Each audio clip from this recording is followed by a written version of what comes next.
Having trouble finding him in the camera.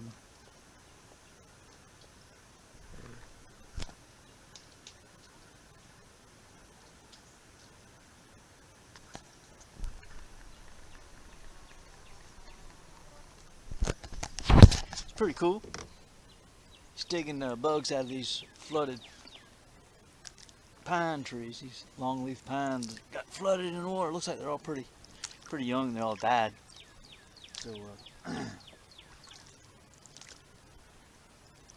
So I guess they're got a bunch of bugs in them. So anyway, I'm back on the lake today. I'm gonna try and catch a few bass. Set up my tripod here. I've been fishing most of the morning and had to take a break. So that's exactly what I did. And I came across that woodpecker. Where my tripod is. Oh, it's way around here somewhere. But here's the lake. There's the tripod. Get it set up here.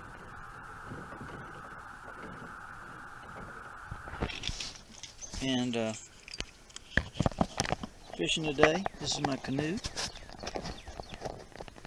And this is where I am, and this is what I'm doing. Let's get this thing here set up.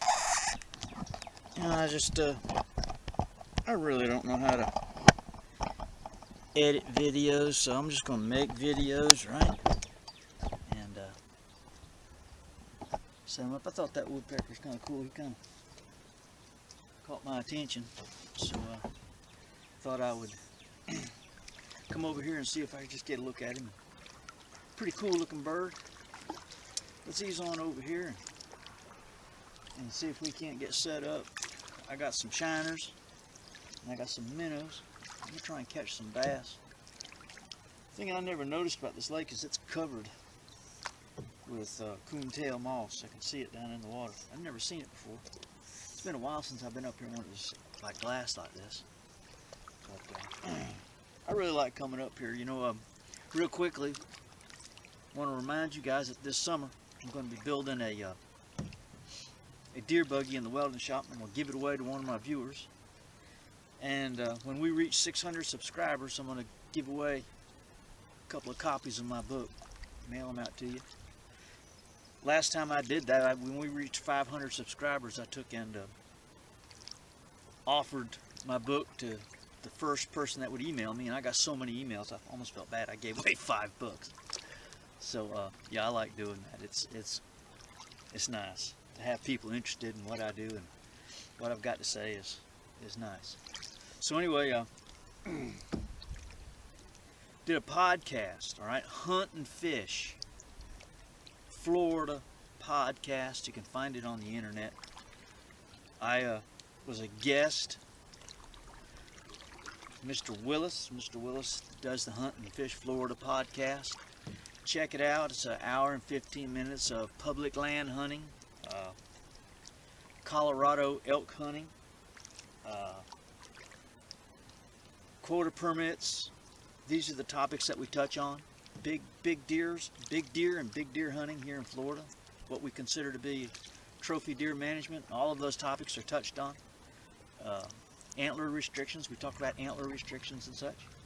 So it's an interesting podcast, and I hope you'll tune in and see it. Again, that's the Hunt and Fish Florida podcast with Taylor Willis. That's it. He came to my house and did a little interview, so I enjoyed doing that. One of the things we talked about was people's perception of hunters. We talked about, you know, how people kind of get onto us and kind of condemn us, and this is my high-tech fishing rig, condemn us for taking pleasure in enjoying ourselves when we go hunting. And that's just the way it is for us, that we can't help it, we enjoy it. And that the fact is that most people that criticize or condemn hunting aren't hunters, okay? It's just like the people that criticize the construction of a house. Well, they aren't builders, right? They've never built anything in their life, but somehow they find it within themselves to criticize. Well, that's just human nature. I wouldn't even criticize you for being like that. But for some reason, I find that that's part of the human experience. And when you get into the human experience and the ins and outs of why we're here and what we do, not everyone is called to be a builder. Not everyone is called to be an artist. Not everyone is called to be a musician. But these are all gifts, right? And with those gifts, you know, we look to live our lives through those gifts. And check it out. That's my anchor. I'm such a cheapskate. But I found this in the welding shop in the building that I'm in, and I thought it was pretty cool, so I thought I'd make an anchor out of it. Whoa. All right, there we go. In good shape. So we're gonna fish right here for a little bit, but not everyone is called to be in music, and so it is with hunting. Not everyone is called to be a farmer, but some people farm and they're gifted at it. And I kind of feel like hunting as being part of the human experience, and fishing being part of the human experience. It's what makes us who we're meant to be. It's who God created in us, and to deny it and to criticize us for enjoying it, well, to me that's kind of backwards. So we talk about that on the podcast as well, and a little bit more in depth. I don't have a whole lot of knowledge on, you know, the ethics of hunting, but I do know how I feel about it, and I do know that I kind of feel like it's something I was called to do. It's something that I enjoy doing, and that it is part of the human experience to be a hunter. So maybe you want to tune into that and give it a listen. Okay. So again, I'm back out here on Doe Lake fishing today, and it's pretty slow. I haven't had a single bite. And the last time I was here, holy smokes, I couldn't keep a bait in the water long enough. I was reeling them in. So today is just kind of, the sun is finally coming out. Man, it's bright too. The sun is finally coming out. It's been foggy all morning. Got up here at daylight, and there's a couple other people on the lake this morning. Got my sunglasses here. I think I'm gonna break them out. Man, I can see all the coontail down in here. That's good. Clip those on there. Now that's the old man look, huh? Getting to be old. Yeah, I decided when I turned 60. For some reason, when I turned 60, I thought more and more about my life when I was in my 20s. How much of my life when I was in my 20s I kind of neglected, and I didn't take advantage of all of the opportunities that I had. And so I decided that when I turned 60, the 10 years between 60 and 70, I would try and reclaim some of those things. I would concentrate a little bit more on fishing and being outside and the stresses of life. And just try and take it a little easy, take it easy. And I'm a far better hunter in my 60s than I ever was in my 20s. So I'm looking to enjoy my senior years in my 60s, and the next 10 years.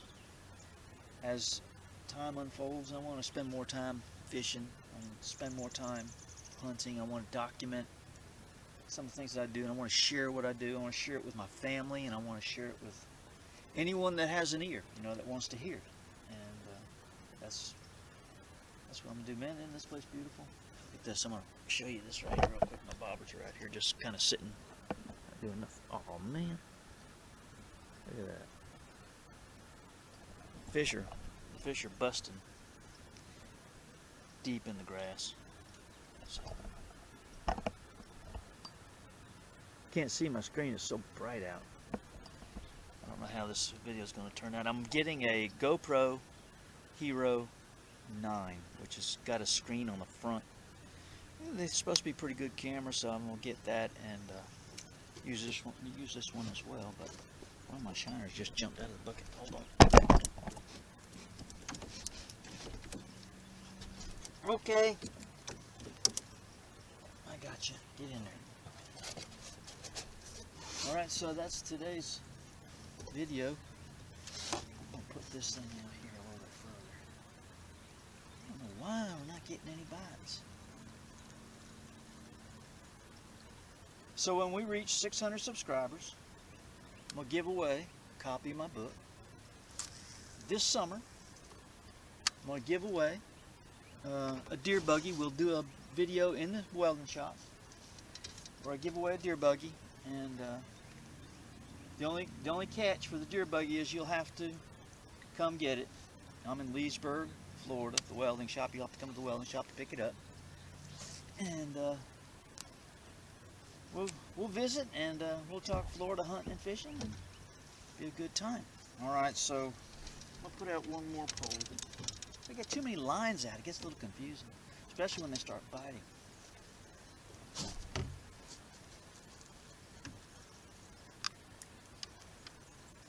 All right, this is the pleated woodpecker. He's still over there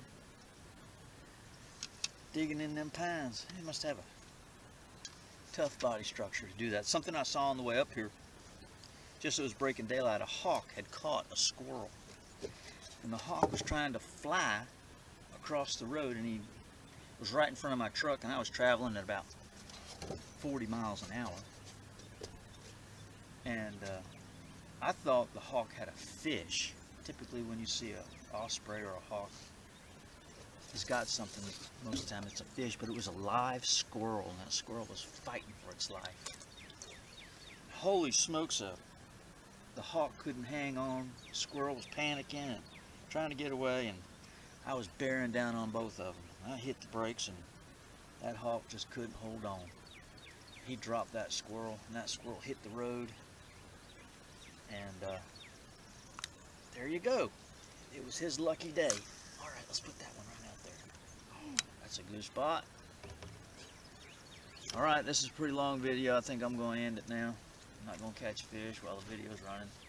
Never seems to work out. All right. So appreciate all you guys. Appreciate all of you subscribers to my YouTube channel, and I appreciate all the comments. If you like the comments, if you like the videos, just express it by hitting that like button and subscribe to the channel, and encourages me to keep doing it. But I really don't care. 500 subscribers, that's great, man. I can't believe it. I got 560 now. So but the content will always be the same. Hunting and fishing in Florida, working for a living, and sharing what I know, and doing what we love. All right, love you guys. Talk to you soon. Bye.